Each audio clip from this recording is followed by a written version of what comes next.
We wonder why negative memories are the ones that often come up rather than the beautiful positive ones that we have experienced.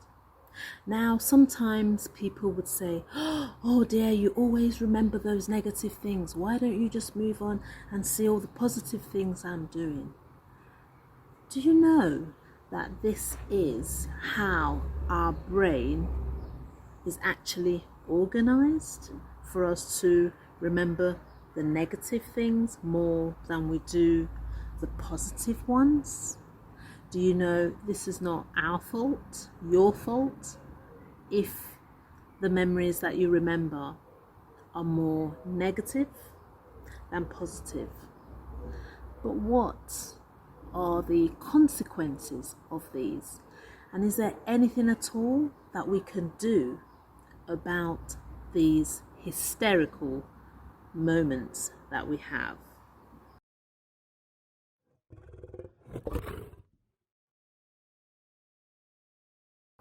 Hi, I'm Toyin Okanuga. I am the author and CEO of Hysterical.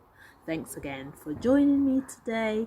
It's amazing. So I thought I would come outside to give you a little bit of a chit chat as I normally do, but this time in nature. It's beautiful. It's a beautiful day, so I thought, why not? So today the topic is the brain. Hysterical? Are you? Then you could be historical. This is one topic for me that embeds everything about trauma, because when we think about what has happened to us, we sometimes, most of the time, it's not the here and now moment that we're talking about. It's something that has triggered something that happened to us way back then. And I spoke before about negative and positive aspects of the brain. Now, I might go a little bit academic on you here, because just a little bit about myself. So, in recent years, because of my curiosity and no longer me being furious, I gained a keen interest in studying the brain. So I have done a lot of research into what happens to the brain, how we can change our narrative from negative to positive so that we can live a better and more fulfilling life in spite of what has happened to us as children and even just past experiences in general. And it was through my curiosity, after I'd been furious and gotten over me being furious, I decided I was going to look more into what happens to the brain. So I started my journey on studying mental health and the brain. In other words, neuroscience. So I have quite a few certificates in mental illness, so young adults and their mental wellness, childhood adversity, and also the introduction to cognitive psychology. But also I thought, you know what, I love these, so I started a journey on doing my master's in psychology and neuroscience in mental health. So today I'm going a little bit academic on you, and it's more about the brain. And when we are hysterical, we could be historical. So I started about negative and positive and how our brain is layered. I have got a little structure here, which is the brain. If you can see, this is because of my studying, so I'm using this. So I'm just going to show you an example of how our brain is actually layered in terms of, I won't go into the whole brain, as you know, it's so complex. If you just want to enact what I'm doing by holding your fist like this. So this is the frontal cortex. So it's the neocortex and it's the frontal lobe system. And then as we go down behind here is our limbic system, and it's the primitive part of the brain. So it's the oldest part of the brain. And that this part is a part that is more of the fight and flight, that stores those sort of like memories that, we remember. But we've got that hippocampus, and the hippocampus is where we have the stressors, those instant triggers that we have as a result of things to protect us. So where am I going with this? Right, I'll put the brain down a minute. So I spoke about negative memories that we remember more than the positive. Yes. Why? Because in the hippocampus, we have the 3 layers. I won't go too academic on you, but I've got my notes so that I can say exactly what I have studied and how it relates to it. So the order of our brain in the hippocampus, we've got 3 layers. Now, in those 3 layers, we have the stressors that cause different anxieties in terms of us remembering things which are historical and make us hysterical. So, and we have those 3 sort of like stress hormones that get activated when something reminds us of an experience that we've had that has not been so pleasant. Now, I am just looking for the exact terminology so I can say these to you.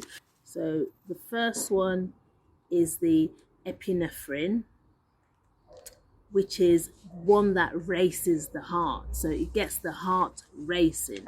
So that is the first one. Then we have the norepinephrine, which is the one that constricts the blood. And then we have the cortisol, which, as we know, that adrenaline gets pumping. So in the hippocampus, which is a part of the brain, we have sort of like 2 drawers as well. So let's say the first drawer is where the negative memories are, and then the bottom drawer is where the positive memories are.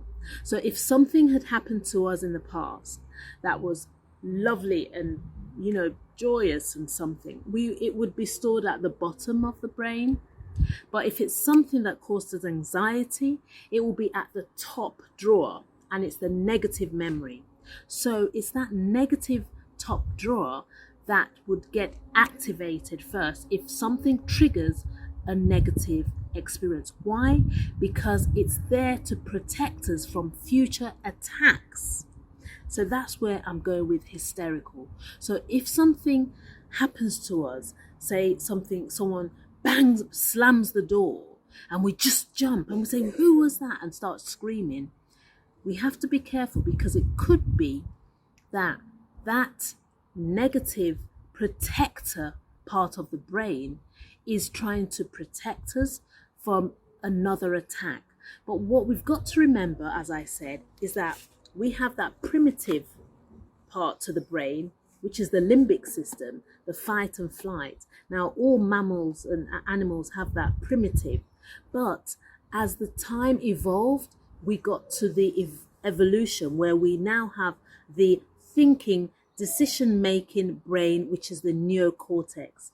But so what we need to do to stop that limbic system from going off as though we're still in danger now, and we need to stop being hysterical, are the things that I will come to tell you in a minute. So what happens to us when we get hysterical, overreacting, could be that we are thinking of historical moments. So that's where I'm going with the brain. And that is because the primitive part of the brain, he is reacting and not waiting to reflect. So we are activating the primitive part of our brain, which is causing us to be hysterical because we have got historical experiences. And that primitive side is a fight and flight moment, the way we used to behave in the caves. But now we have evolved and we have the neocortex, and we have to wait before we react so that we get that, what is called the parasympathetic nervous system working, and not the sympathetic nervous system working. So it's very academic, but the main thing here is that we should stop assess the situation. Sometimes we might not be able to, but we have to get ourselves into that positive state so that we assess the situation and know we're not in danger anymore. We are safe, and let the neocortex, which is the thinking, reasoning aspect of our brain, take over, which is the frontal lobe. So that's that. So how do we do these? So I have my notes here, as I said, and there are 2 techniques that I want to discuss today. And the first one is don't deny, delay. So don't deny, delay. That's the first one. So what does that mean? So don't deny that what's happening is happening to you in terms of that noise, but stop and just count, if you know, very quickly, 12 to 0, and then assess. Sometimes, I mean, most of the time, it's not like we're in a jungle, so we need to run, because what we're trying to assess is that our present moment, it's not the danger, it's just a trigger. So we're trying to, so we don't deny that situation, but we delay our response in terms of being reactive. We want to reflect. And that's just, it depends on the situation. It could be an email, so you want to wait maybe 12 hours. So it's 12, 12, 12. It's either 12 seconds, you count, 12 minutes, or 12 hours, depending on that situation. So don't deny, delay is that first sort of way of how to deal with that historical moment. And then we also have one which I also use a lot myself, because I know that it's the one thing that I have had to deal with in my own life, with everything that went on with me too, and it helps me tremendously. Now, what the second one is changing the narrative. So in order to change the narrative, we have to remember to use the terms that would be more positively impactful in our brain, because the more positive things we do, the more layers of positive impacts that we'll have in the brain. So these are the positive narratives. So we are going to swap react to reflect. So instead of reacting, we stop, we do the 12-second or 12-minute, 12-hour, and then we reflect and then act. Then we also, instead of being hysterical because of the wound that we had, the pain, the wound, we're changing that wound into wisdom by also using the 12, 12, 12. And then the third one is we have to recognize that being hysterical is not a normal action. It's the primitive part of the brain. We need to move that trauma to treatment. So you need to work on yourself or seek help. So that is it from me.